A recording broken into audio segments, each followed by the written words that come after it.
agora é o seguinte, eu vou vir pra cá, porque a gente vai falar de um assunto sério, extremamente sério, porque dia 29 agora que passou, foi o Dia Mundial de Combate ao AVC. Vamos dar uma olhada nesse vídeo.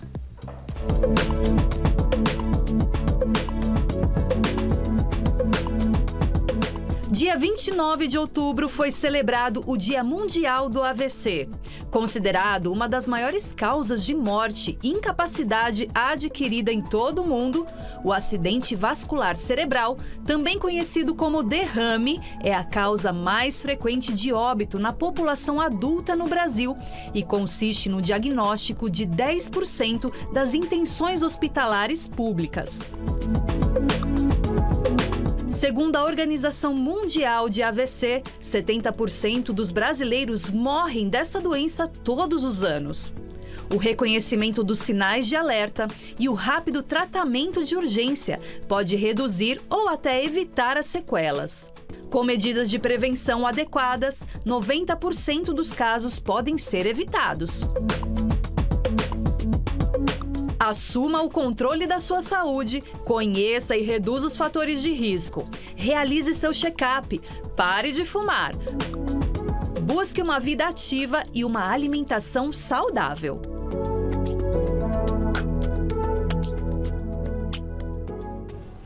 E para falar mais sobre esse assunto, os cuidados, sintomas, tratamento, eu recebo aqui o doutor Michel Frudit, que é neurointervencionista, é isso? Falou certinho. Muito obrigada, seja bem-vindo. Ele estava me ensinando que eu poderia falar neuroradiologista intervencionista, mas se usa também neurointervencionista. O que seria, para a gente só entender, neurointervencionista? Neurointervencionista é um médico que tem uma formação em neurociências e que faz intervenções no sistema nervoso, né? Em geral, essas intervenções são feitas através das artérias ou veias. Perfeito. Bom, vamos entrar no assunto AVC. É impressionante o número de jovens com AVC. Aliás, é muito preocupante, né, doutor? AVC é a doença que mais mata hoje em dia no Brasil, não é isso? Tem uma disputa aí entre AVC e outras doenças cardiovasculares, né? Mas assim, se não é a primeira, é a segunda. É uma das que mais mata. É uma das que mais mata e sequela, né? Não só mata, como sequela. Que, aliás, a gente vai falar daqui a pouquinho de um tratamento em específico, né? Que ajuda, vamos dizer, a reduzir um pouco essas sequelas. A gente vai falar um pouquinho mais para o final. Mas eu acho interessante também, né, gente, a gente entender, muitas pessoas sabem, já se falou muito de AVC, mas também muitas pessoas não sabem o que é realmente o AVC, que é conhecido também como derrame, né? Exato. Explica pra gente, doutor, por favor. Eu acho que para começar a entender é que o AVC é um evento agudo na circulação cerebral, né? Existem dois grupos de AVCs, existem os AVCs hemorrágicos, em que há um sangramento, e existem os AVCs isquêmicos, em que, da forma oposta, há uma parada da circulação, um entupimento de um vaso que leva a uma falta de sangue numa região do cérebro. Então, esses são os dois grupos. O isquêmico é o mais comum, são 80% dos casos, e os hemorrágicos correspondem a 20% dos casos. Ambos os casos, ele causa a mesma coisa, é isso? Assim, a sequela dele é parecida ou não? A sequela pode ser parecida, mas não é exatamente a mesma coisa. Um AVC hemorrágico ocorre ou o rompimento de um vaso no cérebro, ou um rompimento de um vaso mal formado, como um aneurisma. Então, esse sangue vai se extravasar ao redor do cérebro ou no interior do cérebro. E no isquêmico é uma situação diferente. A gente tem um pequeno êmbolo, um pequeno coágulo que vai migrar pela circulação e que vai entupir um vaso. Pode ser um vasinho bem pequenininho, lá distal, bem longe, ou um vaso grande, como a carótida, que a gente palpa aqui quando faz exercício, pode ocluir uma carótida. Só aí a gente percebe que, se for um vasinho bem pequenininho, o sintoma vai ser menor. Se for uma artéria grande, vai ser um AVC com muito sintoma e muito mais sequela. Certo. E quais são as causas, doutor? Por que acontece isso? As causas estão ligadas assim, a uma saúde ruim, vamos falar dessa maneira, né? Então, hipertensão não controlada, obesidade, erros alimentares, tabagismo, uso de drogas, né? Você falou dos jovens, né? O jovem tem muito mais ligação com mudanças de hábitos que estão ocorrendo e o envelhecimento da população que está acontecendo no Brasil, né? E no mundo inteiro, as pessoas estão vivendo mais, também levam ao aumento de doenças cardiológicas que se associam ao AVC. A gente queria entender um pouquinho, porque sintomas parece que não acontece sempre, né, da pessoa ter sintoma, ou sempre tem algum tipo de sintoma, e a gente vai colocar na tela também quais são eles. O mais importante aqui, como a gente está falando para o público, né, é se reconhecer os que têm sintomas, né, os principais sintomas, que são a perda da força numa metade do corpo, né, a gente uma até paralisia. Uma sequência aqui, ó, que tem sim, uma a sequência boca torta, de... né, que é a perda da força na boca de um dos lados, então a boca vai entortar para o lado bom, né, o outro lado está paralisado. Então ela vai ter dificuldade na fala. A dificuldade da fala também pode acontecer não só porque desvia a boca, mas por lesão, por isquemia, por falta de sangue nos centros que controlam a fala, né? A gênese da fala, a compreensão da fala, tudo isso depende de áreas do cérebro que tem que estar funcionando. Então, se você está com alguém na sua casa, um parente, e você notar que a boca está torta e está com dificuldade de falar, já é um sinal importante para ir para o hospital. Já é um sinal importante, E a paralisia? Paralisia, né? A paralisia aguda.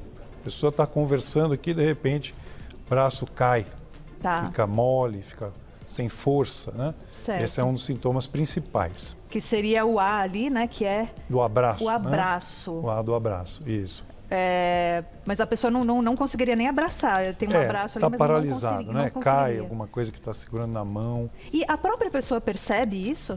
Pode perceber ou não, depende de que lado, né, que a gente tem no cérebro. Né? Os cérebros são dois, né? O direito e o esquerdo, cada lado reage de uma forma diferente. Depende do lado que foi afetado. Exato. Perfeito. A próxima é a letra M, que é mensagem, dificuldade para falar. É a pessoa que não consegue falar. Você pode, por exemplo, se notar algo estranho na pessoa, fazer algum tipo de pergunta para identificar se ela consegue responder ou não? Isso é um indício ou não? Pode até, a pessoa pode estar totalmente sem falar, né? Totalmente assim, sem comunicação, ou falando sílabas ao invés de palavras, não consegue formular uma frase, ou troca as palavras, né? Isso também é possível, ou simplesmente uma fala um pouco enrolada, como uma pessoa que está embriagada, assim, que não consegue falar direito, né? Certo. E o último seria a letra U, que aí deu a palavra SAMU, né? Mostrando que é uma emergência, né? Eu acho que é importante que a gente quebre o paradigma de que o AVC é algo que não tem o que fazer, né? O AVC, o derrame, né? Eu acho que na minha infância a gente ouvia falar o AVC é algo terrível, ele sequela, mata e não tem tratamento. Então, é uma emergência, tem tratamento. Certo. E o quanto antes melhor, né, doutor? Percebeu? Quanto antes melhor, por quê? Porque o cérebro é o tecido mais nobre do corpo e ele não aguenta ficar sem sangue, né? O sangue leva oxigênio. O cérebro, uma região do cérebro que não tem sangue, ela não tem oxigenação. E aquele neurônio vai morrer rapidamente. Certo. É o órgão que mais rapidamente morre pela falta de oxigenação. Então, quanto mais tempo demora, mais chances de ter sequela. Exatamente, ou até mesmo porque a área que já morreu, a gente não consegue salvar. Na verdade, todo o tratamento é focado nas áreas que não morreram ainda, mas que estão sofrendo. Certo. Tem pergunta do público chegando. Deixa eu ver quem que mandou. Muito obrigada, Célia. Meu marido teve AVC há 1 mês e sua visão foi prejudicada. Tem chance de voltar ao normal?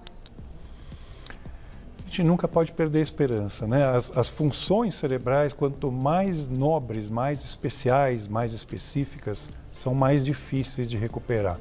Então, visão, a fala, a linguagem é difícil. A parte motora tem uma recuperação muito boa, muitas vezes, a fisioterapia. A gente vê pessoas que estavam totalmente sequeladas, em questão de meses estão recuperadas. Conseguiram voltar. Existem mais áreas, mais neurônios, e as áreas mais nobres, assim, a fala, a visão, é mais difícil, realmente. Certo. Mas não é para perder a esperança, 1 mês ainda é pouco. 1 mês é pouco? Ainda é pouco. Tá certo. Mais uma pergunta, vamos lá, na tela. Andréia, muito obrigada, Andréia. O médico me orientou a, depois do AVC, meu pai fazer fisioterapia neurológica e física, porém a fala dele está muito prejudicada. Neste caso, é válido realizar um tratamento com a fono? Com certeza, com certeza. Na verdade, deveria existir um centro integrado de tratamento onde todas as terapias pudessem ser feitas conjuntamente. Isso né? não existe? Difícil. Isso no né? meio privado existem algumas iniciativas, mas são assim, pequenas. Né? Certo. Fono é muito importante, TO é muito importante, físio é a que todo mundo mais conhece, é muito importante. Muito bom. Mais uma perguntinha chegando no @VocêBonitaTV. A Carol mandou o seguinte, olha, minha tia, por parte de mãe, teve AVC. É provável que eu tenha no futuro? É uma questão Sendo genética? um caso isolado na família, eu diria que não, mas existe sim tendências familiares, né, no histórico de famílias que têm AVC. Essa é a parte que nós não conseguimos modificar dos fatores de risco. Parte genética, infelizmente, nós não temos como mudar, mas todo o resto, que são os fatores modificáveis, a gente tem que agir. Que seria a qualidade de vida, principalmente, exatamente, né? Qualidade de vida, praticar exercício, comer melhor, se prevenir, né, as doenças que fazem parte dos fatores de risco, hipertensão, parar de fumar, diabetes, né? São as coisas que a gente tem que melhorar. Quem tem diabetes tem mais chances de AVC? Tem mais chances, sim, sem dúvida. Sem dúvida.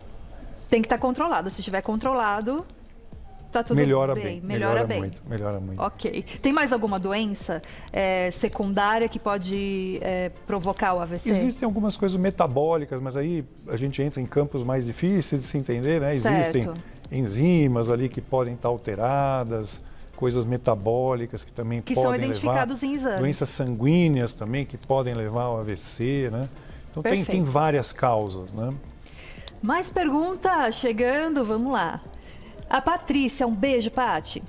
Meu marido era muito ciumento antes do AVC, porém, depois que passou esse acidente, esse ciúme intensificou. É normal, doutor, ter essa mudança até de comportamento, ou de sentimento, de emoção? Pode ocorrer mudanças de comportamento, sim. Dependendo das áreas acometidas pelo AVC, mudanças de comportamento, a pessoa que era mais embotada passa a ser mais eufórica e vice-versa, né? Perda da iniciativa, mudanças realmente de personalidade até. A memória também é bastante afetada, geralmente. Também a memória, né? A memória exige uma integração não só de uma área, mas de muitas áreas do cérebro. Aí depende de qual área foi afetada para a pessoa esquecer de determinado momento ou, enfim, de determinadas memórias. Que fazem a conexão dessas outras áreas, né, também. As conexões podem estar envolvidas. Entendi. Mais perguntinha, Gal? Vamos colocar na tela. Eu vou deixar essa pergunta no ar, doutor, que a Jéssica está mandando aqui pra gente. Colesterol total alto pode causar o AVC? E eu vou dar um recadinho e eu já volto pra gente continuar a conversa, tá? Até já. Bom, gente, assunto muito importante. O quanto é importante, o doutor acabou de falar, você se cuidar por completo, ter qualidade de vida. Estamos de volta e eu estava aqui até batendo um papo, né, com o Dr. Michel. A gente tem mais perguntinhas do público para responder também. Quer colocar já uma, Gal, do público? A gente pode continuar aqui? Pode continuar, né? Então, ó, seguinte. Quem teve AVC uma vez, pode ter chances de ter a segunda? Aliás, a segunda chance é maior de ter um AVC? Sem dúvida. Existe o AVC... o que a gente chama de evento isquêmico transitório, que é um pequeno AVC, que é como um prenúncio de um AVC que vai acontecer. É aquele que dá o sintoma e ele reverte rapidamente, né? Quem tem um evento isquêmico transitório tem até 15% de chance de ter um AVC no primeiro mês. Então é uma emergência também a detecção disso. Não foi nada, recuperei.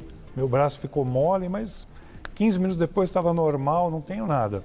Essa pessoa está em risco de ter um AVC. E quem teve um primeiro AVC, se não fizer um tratamento, pode ter outro AVC em até 30% das vezes. Então, instituir um tratamento, detectar a causa, né, corrigir o que está acontecendo é extremamente importante. e aí, por exemplo, a pessoa teve o primeiro AVC. Ela tem que ficar em observação todo esse tempo, ou por mais que ela esteja se recuperando, não, a fala tá recuperando, o movimento do corpo também está recuperando, mesmo assim ela tem chances de ter. E como é que é feito esse tratamento? É em casa? A pessoa tem que ficar no médico, no hospital, internado? É melhor a gente começar falando do AVC agudo, né? Que é onde a gente tem a chance de tratar mesmo, né? De reverter tudo isso. Então, uma vez detectado o sintoma, aqueles sintomas que a gente falou, né? Perda da força, da linguagem, a boca torta, é uma emergência. A pessoa precisa ir para o hospital, né? Não adianta procurar um consultório, é uma coisa que pode ser resolvida no hospital. Quanto maior a quantidade de sintomas, mais o exame neurológico mais comprometido, maior a chance que seja um AVC grande, né? AVC grande acontece quando a gente tem a obstrução de uma artéria grande, né? Como a carótida, né? Um AVC pequeno, uma artéria pequena. Para os AVCs pequenos, existe um tratamento já no Brasil disponível no SUS desde 2012, que é a infusão endovenosa de remédios para dissolver esse coágulo. Então, são os trombolíticos, eles dissolvem o coágulo. Qual que é o problema? Por que não funciona em todo caso? Porque para um coágulo grande, ele não consegue dissolver. Ele vai dissolver uma proporção pequena de pacientes. Então, um coágulo grande, ocluindo uma artéria grande, a chance de ter sucesso com o trombolítico é 10% somente. Muito pouco. Muito pouco. Quando é uma artéria pequenininha, mais distal, isso é mais de 50%. Então, e também a janela de tempo em que pode se dar esse remédio endovenoso é curta, é só 4 horas e meia a partir do momento que se estabelece. Isso porque, como eu disse, o cérebro, ele rapidamente morre. Então, se a gente der o trombolítico para áreas do cérebro que já morreram, a gente pode até piorar a situação. Tá certo. Então, para uma oclusão grande, um vaso grande, um coágulo grande, o que existe hoje é a remoção mecânica desse coágulo. Essa já é uma cirurgia minimamente invasiva, só é feito no ambiente hospitalar. Tem até imagens também para a gente ir acompanhando enquanto o senhor fala. Não são todos os hospitais que estão aptos a fazer, necessita de equipamento, de equipe, etc. Mas, a grosso modo, a gente pode remover esse coágulo ou com um dispositivo, como esse que está na tela aí, que é um tipo de dispositivo que chama stent, né? Certo. E que vai remover o coágulo ali que está entupindo a artéria. E existe também uma opção que é se aspirar esse coágulo, que é esse outro catéter aí, mais grosso, que aspira. Então, como um aspirador, que vai tentar sugar o coágulo que está entupindo o vaso. Então, por que não dá para ir tão longe? A gente para nos vasos maiores, porque é difícil chegar num vaso tão pequeno com o catéter, né? E esse tratamento seria o tratamento mais moderno, vamos dizer assim? Mais atual? É uma questão, não é só de lançar uma coisa moderna, é uma coisa que está provada que funciona. Melhor que o outro. Muito melhor. Então, em vez da gente conseguir abrir 10% só dos casos que tem uma obstrução de vaso grande, nós vamos reabrir 70%, 80% dos vasos. E as chances, nesse caso, com essa cirurgia, né, de ter sequelas, então é bem menor. Diminui. Está provado que toda vez que se consegue abrir o vaso, a recuperação do doente é muito melhor. Inclusive até naqueles que já têm mais tempo, né? A gente começou dizendo que o trombolítico endovenoso tem uma janela de até 4 horas e meia. A trombectomia mecânica, em casos especiais, podem chegar até 24 horas. Então, sempre vale a pena ver se não é possível abrir esse vaso, abrir essa artéria que está entupida. A recuperação neurológica é muito melhor. É mais rápida essa recuperação? A recuperação sempre é avaliada após 90 dias, né? Não é uma coisa imediata. Às vezes, logo depois do tratamento, a pessoa ainda não está plenamente recuperada, ela está um pouco melhor, mas a recuperação aos 90 dias, a chance de se recuperar plenamente chega a ser 4 vezes maior do que se fizer só o trombolítico. Mas tem um detalhe que a gente até estava conversando aqui, que esse tratamento, essa cirurgia, não está disponível ainda na rede pública, certo? Ou tem, mas é muito pouco. Como é que está essa situação hoje? Olha, existem alguns lugares do Brasil, né, que tem um financiamento próprio para isso, né? Tem algumas cidades que têm um financiamento via prefeitura, tem alguns locais que esse financiamento desse material é feito pelo governo estadual, mas a nível de SUS isso ainda não está disponível para todo mundo. Então, aqui em São Paulo, eu posso dizer que eu saiba, somente um hospital público, que é o Hospital das Clínicas, faz esse tipo de tratamento. E atende muito menos gente, né? Porque não é um hospital de porta aberta, não é qualquer paciente que chega lá e vai ser atendido. Mas como é que está esse trâmite para que esse tratamento, né, gente, chega aí para todo mundo, né? Porque todo mundo tem acesso. Porque se ele é melhor, se reduz aí o risco de ter sequelas, ele é extremamente importante quando a gente fala de uma doença, uma das doenças que mais mata no nosso país, no mundo, enfim. Sim. Veja, existiram vários trabalhos científicos internacionais que provaram a eficácia e segurança desse método, né? Eles foram publicados a partir de 2015. O Ministério da Saúde exigiu que fosse feito um estudo brasileiro para comprovar se aqui seria possível obter o mesmo resultado desses trabalhos europeus, americanos, etc. E foi feito e publicado numa grande revista internacional um estudo nacional chamado Resilient. Foi uma rede de hospitais brasileiros que participou, hospitais públicos, e se conseguiu exatamente o mesmo resultado, ou seja, se reabre um grande número de vasos, de artérias, se reduz extremamente o nível de sequelas desses pacientes, e isso motivou a sociedade médica a mostrar para o Ministério, olha, temos que mudar isso, temos que incluir isso no rol de procedimentos do SUS. Então isso está em andamento, ficamos um períodozinho parados aí com isso, agora está em andamento, está se definindo quais vão ser os centros que vão ter essa tecnologia disponível, né? E como vai ser esse financiamento, né?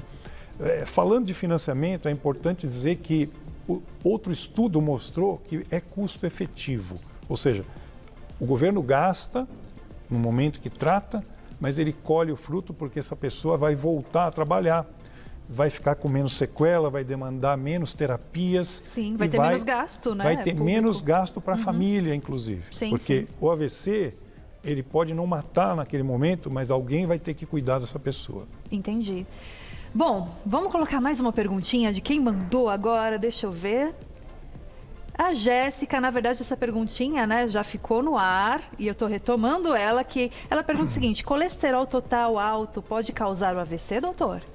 É um dos fatores a mais, né? É importantíssimo o controle do colesterol, descobrir o motivo desse colesterol estar alto, se é algo genético, familiar, se é erro alimentar, se é falta de exercício. Então, fundamental procurar um clínico, um cardiologista para resolver o colesterol. Hipertensão? É o principal fator de risco. É o principal, né? Eu acho que a gente tem que pensar, né? É óbvio que a gente quer disponibilizar esse tratamento para todos, mas a gente tem que investir muito na prevenção. Então, não se esperar ter doença para aí sim começar a se tratar. Eu acho que as pessoas têm que ter essa consciência, cuidar da sua saúde, né? A mulher vai mais no médico, a mulher tem o seu ginecologista, em geral, o seu clínico. O homem já é mais largado, né? Só vai começar a ir no médico depois que já está ruim, o que já é está com erro problema. Muito grande, né, então, doutor? acho que é muito importante a prevenção das doenças, a prevenção, uma alimentação saudável, como foi falado aqui, parar de fumar, cuidar da pressão. E o nível de açúcar no sangue também pode... Extremamente importante. Sim, né? importante. Um outro detalhe que, assim, do ponto de vista epidemiológico, a gente tem que saber, assim, o AVC ele é mais prevalente em populações mais humildes. Regiões do mundo mais pobres têm mais AVC. Isso tem a ver com saúde melhor, detecção mais rápida dos problemas e correção desses problemas, né? Então, investir na prevenção, na saúde do povo é extremamente importante. Com certeza. Mais pergunta, vamos ver quem mandou. César, muito obrigada. Olha, quais as sequelas que o AVC pode causar? A gente começou falando, né? Quais são os seriam... sintomas? O sintoma é a sequela. Então, assim, a pessoa que teve uma paralisia do braço ou da perna ou dos dois, pode ser essa sequela, sem o tratamento. Com o tratamento, a gente pode diminuir. Então, a pessoa que estava totalmente paralisada, ela pode conseguir, por exemplo, caminhar com uma bengalinha, né? Então, a gente tirou uma pessoa que ia ficar dependente para uma situação de independência. Ela pode andar sozinha. Ou alguém que ia ficar acamado pode conseguir estar numa cadeira de rodas. Então, esse é o sintoma. Pode ter sequelas na fala, como nós dissemos, dificuldade para falar, pode ter sequelas da visão, como uma das perguntas que foram colocadas aqui. Então, depende muito onde está acontecendo o AVC e da gravidade dele. Perfeito. Mais perguntinhas, a gente vai tentar responder o máximo aqui possível, tá?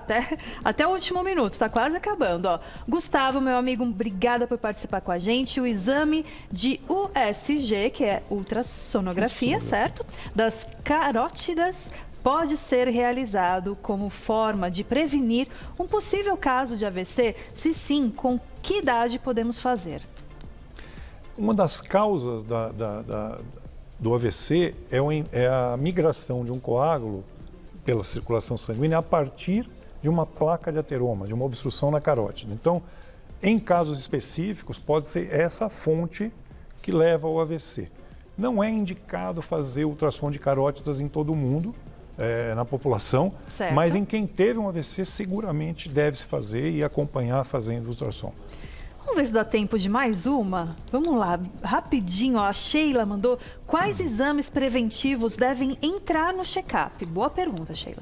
Primeiro, o exame clínico, né? Eu acho que a principal é o exame clínico, medir a pressão, medir a dosagem de glicose da pessoa, medir o colesterol dessa pessoa, medir a circunferência abdominal dessa pessoa.